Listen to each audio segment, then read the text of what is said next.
Hello there. I want to give you an update on the status of Alzheimer's therapy. Alzheimer's disease is one of the most devastating pathologies for both the victims and their families.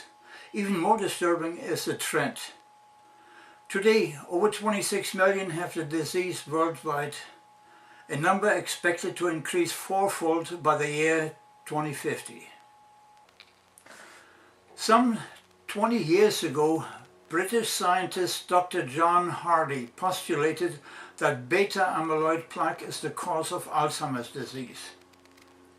Ever since, Big Pharma has invested literally billions in drug research that resulted in the number of drugs that actually and successfully dissolved beta-amyloid plaque. Yet not one of these drugs restored the cognitive functions of patients.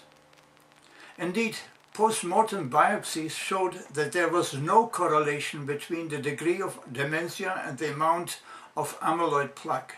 The brains of patients with severe dementia showed little or no detectable plaque, while the brains of patients with little or no mental deficits showed huge amounts of amyloid.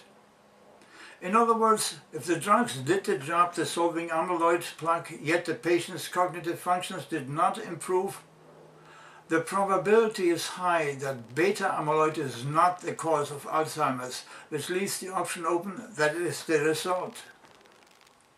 Indeed, the work of Dr. Berislav Slockovich and Dr. Mark Smith cast doubt on Dr. Hardy's theory. In case you are not familiar with forensic math, allow me to introduce you to Bayes' theorem. Don't be intimidated. Bayes is as simple as it gets. If a set of events has the same outcome as a previous identical set of events, the probability increases that future sets will conform. In practical terms, Big Pharma ran clinical trials on several hundred patients. The outcome in each case was identical: no cognitive improvement. Next, post-mortem biopsies repeatedly did not show a correlation between dementia and the plaque amount. Under Bayes' theorem, the probability that beta-amyloid plaque is the cause of Alzheimer's disease is near zero. Indeed, experts have pointed out that there are other causes of dementia. The NIE, for example, points to the possibility that a vascular dysfunction may be a key element in Alzheimer's. Nature medicine has it about right. Vascular damage causes neuroinjury, resulting in neurodegeneration. Enters ADT5, my drug for the prevention, delay, and treatment of dementia. Here are the theories ADT5 is based on. The human brain requires oxygen and nutrients to function properly. If the brain is deprived of oxygen, the human dies. If the brain is partially deprived of oxygen, neurons die or are being damaged and the brain loses its ability to function properly. This is well established. Oxygen is supplied to the brain via serum, i.e. the blood. Serum is supplied to the brain via the vascular structure. If the vascular structure is impaired, so is the serum oxygen supply. Let's look for a second at a typical plaque-infested artery. You do understand that oxygen and nutrients reach the brain tissue through the vessel walls. It does not require a rocket scientist to understand that vascular plaque interferes with the oxygen-nutrient exchange. Moreover, vascular plaque reduces the endothelial diameter of the blood vessel, resulting in a lower blood flow. Meaning, we reduce the oxygen nutrient supply again. Just look at a real-life example of vascular plaque. Now, you do understand that the brain has about 20%, that is 1/5 of the body's blood supply.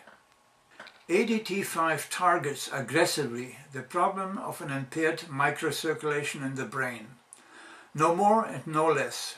It does so first of all by making the vessel walls elastic and by increasing the endothelial lumen diameter so as to get more serum, i.e. more oxygen through the brain.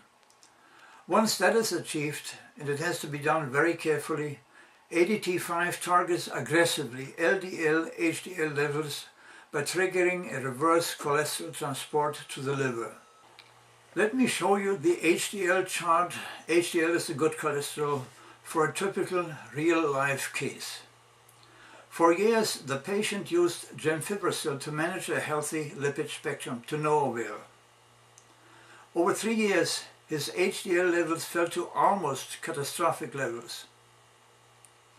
Taking niaspan alone did zilch. His HDL stayed way down. ADT3 at the time followed.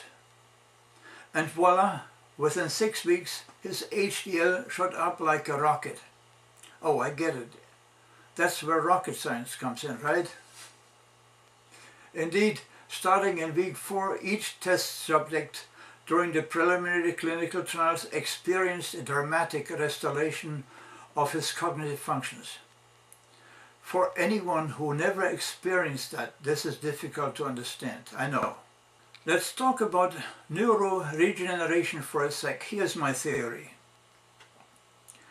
During the first 3 to 4 weeks, the brain, its oxygen supply restored, began to regenerate neurons and did so on a massive scale and eventually was working with a dramatic speed. This is absolutely no surprise as the brain's plasticity is well known. Indeed, if you Google brain plasticity discovery, you may come across a video clip on YouTube that shows the result of brain surgery where 1/2 of the brain had to be removed. Yet, the little girl managed to walk out of the hospital and eventually regained all motoric function. She was intellectually alert almost immediately. So don't despair, we are working on it. Oh, and no offense, but a scientist should really be familiar with Bayes' theorem. In case you are not, I wrote a book about it. It is in print and available at Amazon. Take care.